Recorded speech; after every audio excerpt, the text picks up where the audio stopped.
Now I call upon Dr. Ranjana Kumar for financial consideration.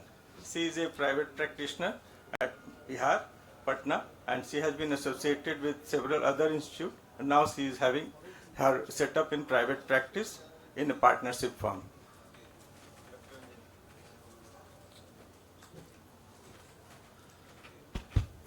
Thank you, sir, and thank you for the invite. Good morning, everyone.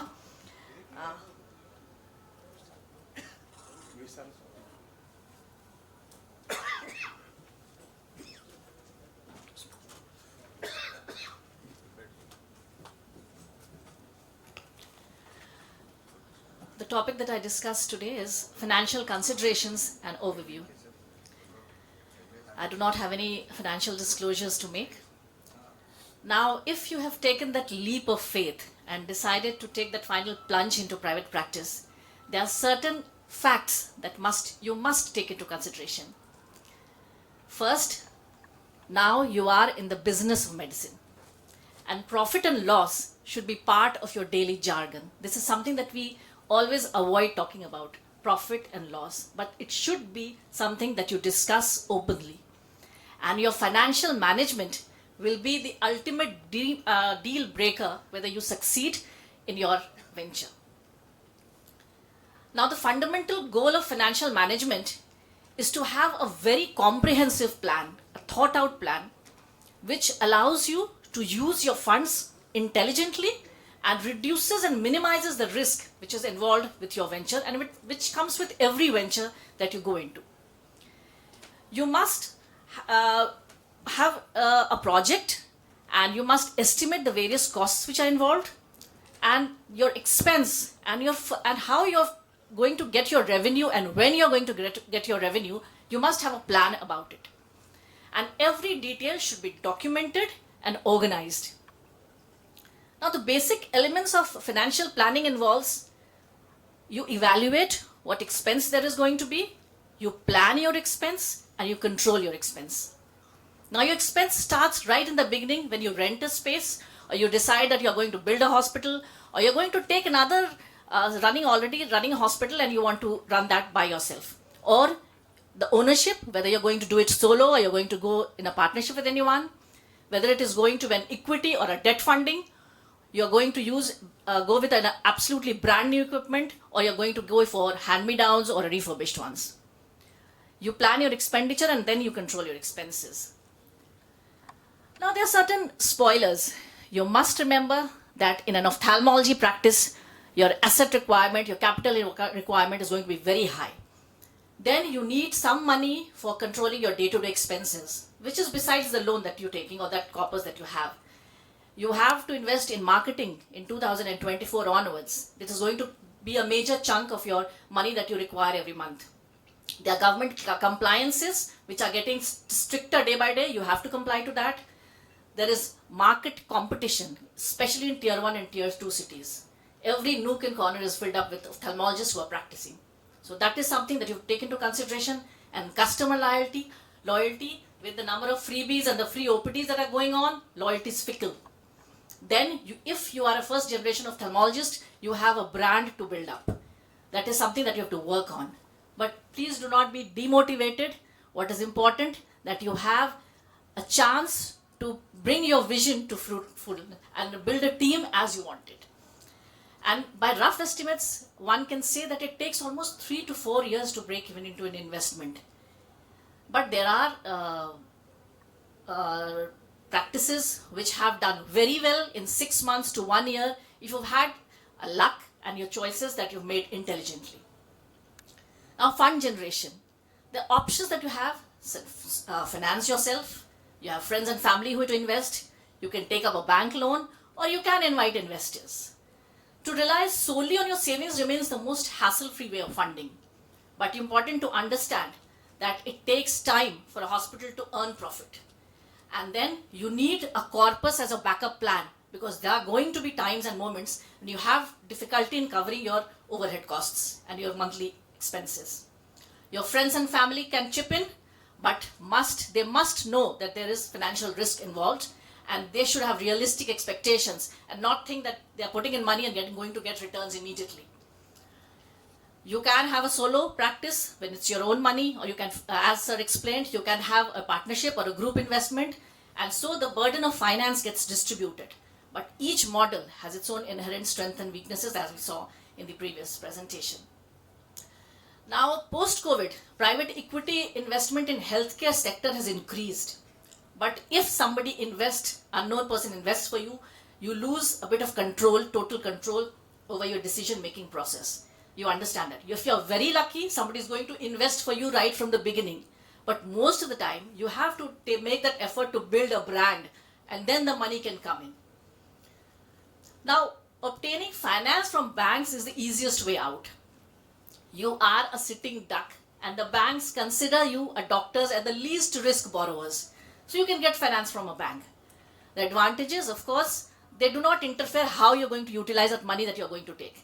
There will be good interest rates, flexible repayment options, but the disadvantages you must take into account. Risky venture because initial revenues are slow and they barely cover the EMIs. This is especially relevant for a beginner practitioner. If you have given a collateral, then it is at risk if one fails to make the necessary repayments. And of course, you need, despite the loan, you need definite working capital for your expenses. Your eligibility, of course, if you have experience and they feel that you are able to run and you have a definite business plan in mind, then you qualify for a loan. You must have a good track record. If you are a previous defaulter, then that is a negative on your score. You have to submit a project report that entirely details your plan.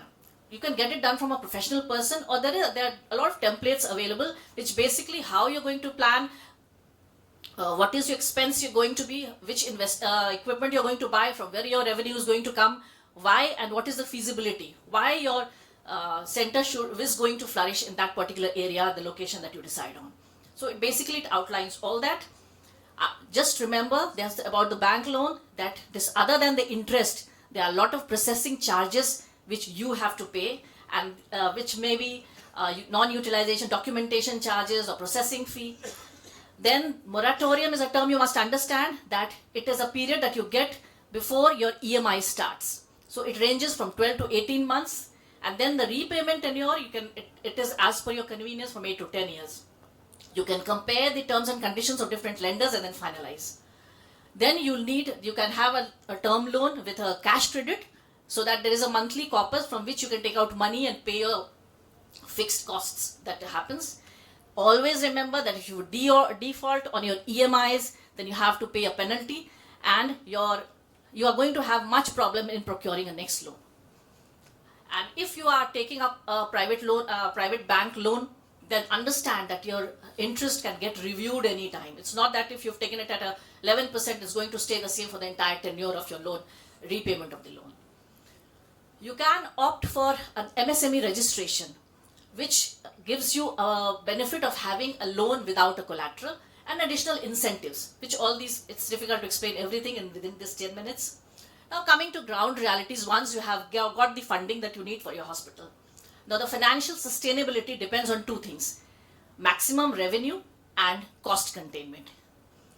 Now you can do professionally a cost benefit analysis which can give you a brief idea of how viable your project is going to be and what you should do to make it viable.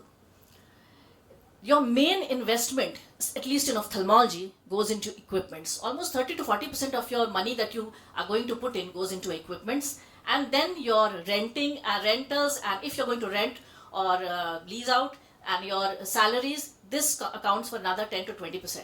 And rest, of course, you have maintenance and registration and compliances and other overheads. Once you've set up a hospital, the main revenue that is going to come is coming from your consultation fee, the diagnostic and investigations that you do, the surgical fee, which accounts for 50 to 70% of your total revenue. If you have a pharmacy, you earn from that. It is important to go into opticals right from the beginning, because that becomes a big money, that accounts for a lot of money inflow. And your pathology, if you've done that, and other sources such as donations or grants or any support, that counts your money. Your surgical earnings, out of the surgical earnings, you have 50% of the money will be cash flow, and rest will be from TPAs or insurance. But important to understand that it takes almost 1 to 2 years to get all your accreditation, your TPA, your Ayushman, everything in place. It does not happen immediately. Your expense, major expense comes into salaries, almost 40% of it. You have fixed costs which you have to pay every month, which is your interest rate, your rent, your maintenance, your salaries, your insurance, and then your variable, which varies from month to month, your consumables, electricity, water, and temporary wages. Cost containment measures, at least for a beginner practitioner, you're not into second generation, you do not have already established practice, better to take a lease, do not splurge onto interiors, you upgrade as you invest and you grow into your practice, you hire only as many people who are necessary, you multitaskers, you spend on equipment and technology because that is important. You can, for so far as equipment is concerned, only buy compulsory things, upgrade in a phased manner. You can do an OPD and share your surgical services. A lot of cities have rent or pay per use facilities for equipment, or you can go in for refurbished or hand-me-downs. Once if you decide on a new equipment to buy, get quotes from multiple vendors. Invest in your Indian make equipments, they're cheaper and have a better service.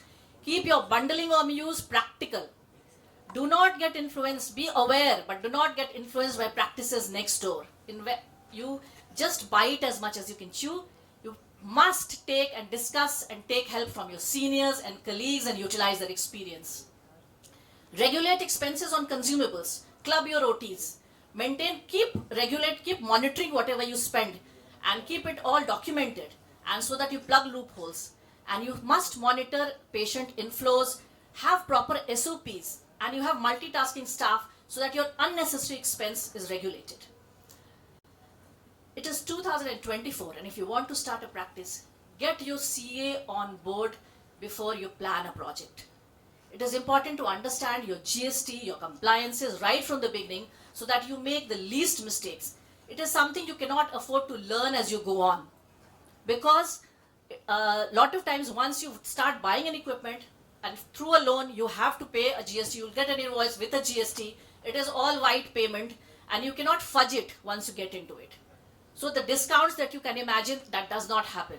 So always confer with your CA, an analyst, and it will help you to plan it in a better way and utilize your money to the maximum.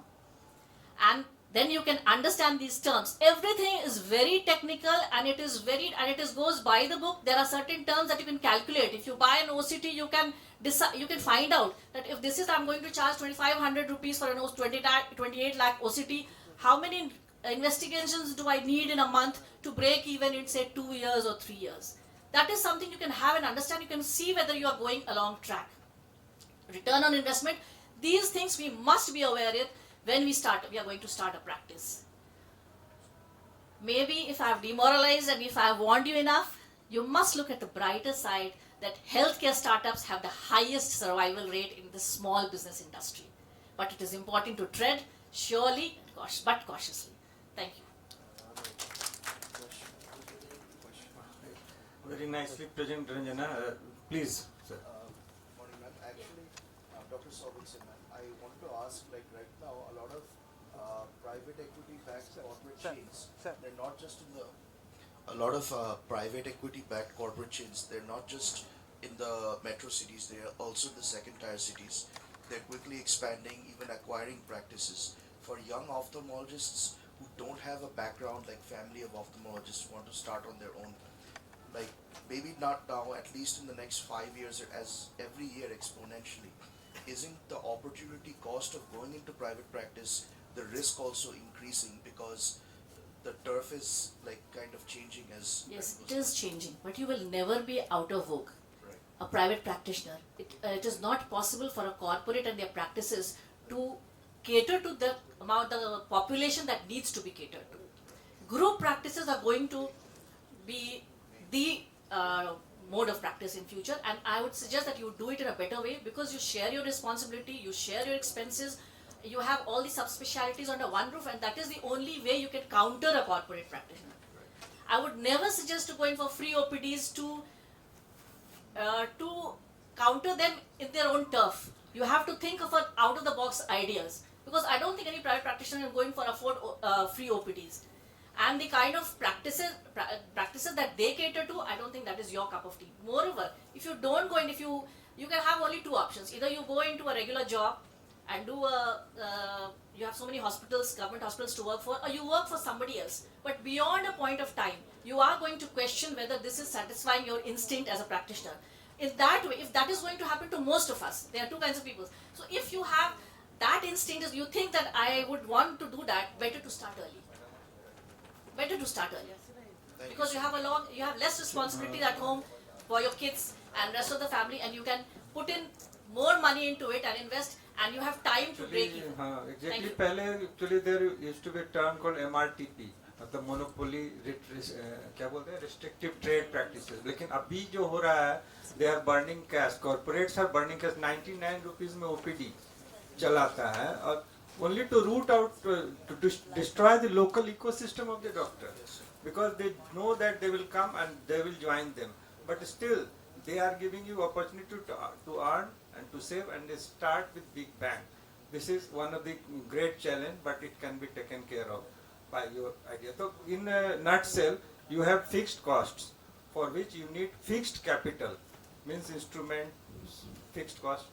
So you will have to arrange for that in the beginning itself by your own finance or from any other source or bank. And there is another set of cost, that is recurring cost, that is salary, electricity, etc. That you can take care of by daily earning from OPD or surgery. These two things should be taken care of, but fixed cost should, arrangement for fixed cost should be done before, and the recurring cost can be taken care by daily income.